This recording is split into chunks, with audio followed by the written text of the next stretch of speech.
Ladies and gentlemen, the President of the Republic of the Philippines and Commander-in-Chief of the Armed Forces, His Excellency Ferdinand R. Marcos Jr.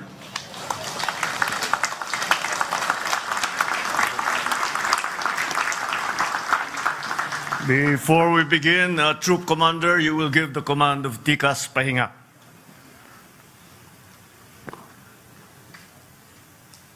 Tikas! Wow! Yan, tayo lang dyan. Thank you very much, our National Defense Secretary, Secretary Gilbert Teodoro, for your kind introduction. Please take your seat. The Ambassador of the Kingdom of Spain to the Philippines, His Excellency Miguel Utray Delgado, and the other esteemed members of the Diplomatic Corps, Armed Forces of the Philippines Chief of Staff General Romeo Browner Jr., and the Major Service Commanders, Philippine National Police General Romel Francisco Marbil, Philippine Coast Guard Admiral Ronnie Hill Galvan, and the PMA Superintendent Vice Admiral Cesar Bernard Valencia, Baguio City Mayor Benji Magalong, the officers and listed personnel and civilian employees of the Philippine Military Academy, the Cadet Corps of the Armed Forces of the Philippines, led by PMA Siklablaya Class of 2025 and their families, my fellow workers in government.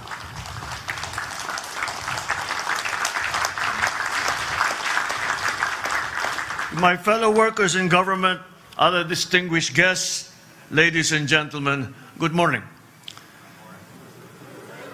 First of all, my warmest congratulations to the Siklablaya Class of 2025. You cadets are now full-fledged officers. And as your Commander-in-Chief, I am impressed by your perseverance, strength of will, and dedication to reach this point. We all know your path was not easy. 4 years of discipline, training, hard work, and I'm sure some nights of self-doubt, wondering if this was the right choice. But you did not give up, and now you are here, ready to serve the country as new officers of the Armed Forces of the Philippines. Kayo ng Siklablaya, sundalong isinilang, nakasangga at lakas ng ating bayan para sa kalayaan. Remember that you carry a name that speaks of fire and of freedom. To be born a comrade, to be made strong for freedom, that is powerful. It is poetic. Ladies and gentlemen, you are a class of many firsts. You are the first group to be trained on Pag-asa Island itself. You also brought the PMA's name to international fora and competitions that boast your organizational military skills, from academic conferences in Palermo, international sailing regattas in Italy, India, amongst others. In every instance, you have proved that the Filipino soldier is ready to face the world with dignity and to show his excellence. But beyond recognition, the most important lesson you carry is the understanding that warfare today goes beyond land, seas, and skies. We have battles that are invisible to radar, ones that take place in cyberspace, in protecting information and safeguarding the environment, and in helping communities during crises. So physical strength and agility are no longer enough. What we need just as much are your mental sharpnesses and your compassion. Fortunately, your training now includes courses that were once unseen in the military academy. Artificial intelligence, drone operations, strategic thinking, ethical leadership, amongst others. These are all important. But what is also important, and possibly the most important, is your love of country. That is, an officer who knows how to love his or her country despite its flaws in a most sincere way. Our country needs men and women who put their country and others above themselves, who sacrifice for the good of all, and who overcome odds because they believe in the bright future ahead. Isa na pong halimbawa si Cadet First Class Jesse Ticar Jr. and ang valedictorian ng Siklablaya at ika-4 na summa cum laude sa kasaysayan ng PMA. Sa pagnanais niyang makatapos ng pag-aaral at mabigyan ng magandang buhay ang kanyang mga magulang, nagsikap siyang maging sundalo. Sa kabila ng mga pagsubok sa buhay, sa kabila ng kahirapan, at sa kabila ng pangungulila sa kanyang pamilya, nagawa pa niyang makuha ang pinakamataas na karangalan sa kanyang klase. At ngayon, may susulat na ni Cadet First Class Ticar Jr. ang bagong kabanata ng kanilang buhay.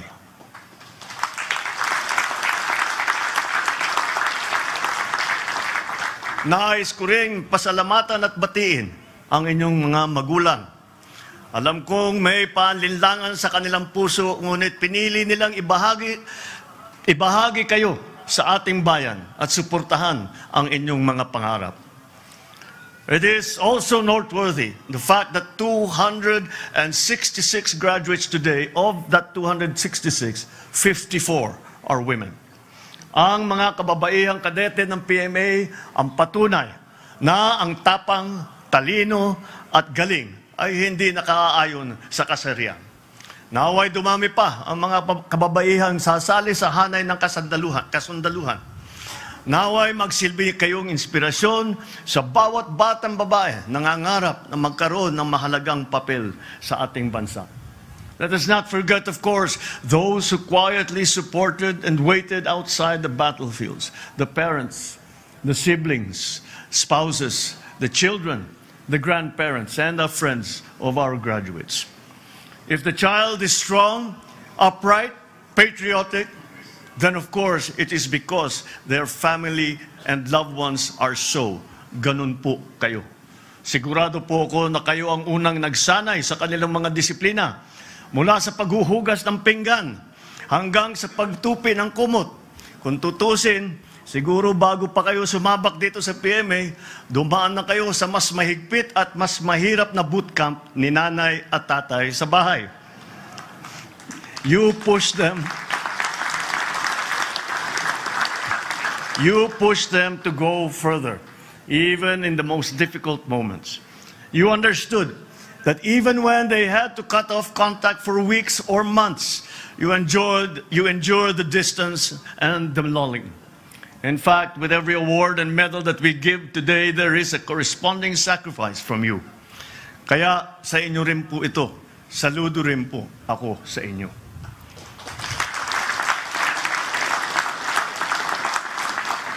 This is my prayer to the members of Siklablaya.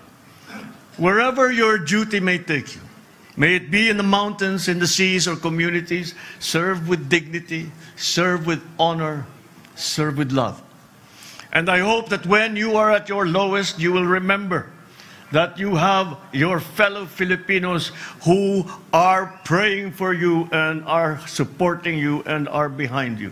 You have an entire nation that respects and wholeheartedly believes in you. Kayo ang mga bagong muka ng serbisyo ng kagitingan. Kayo ang bagong Pilipina na may disiplina, may husay, at may pagmamahal sa ating inang bayan.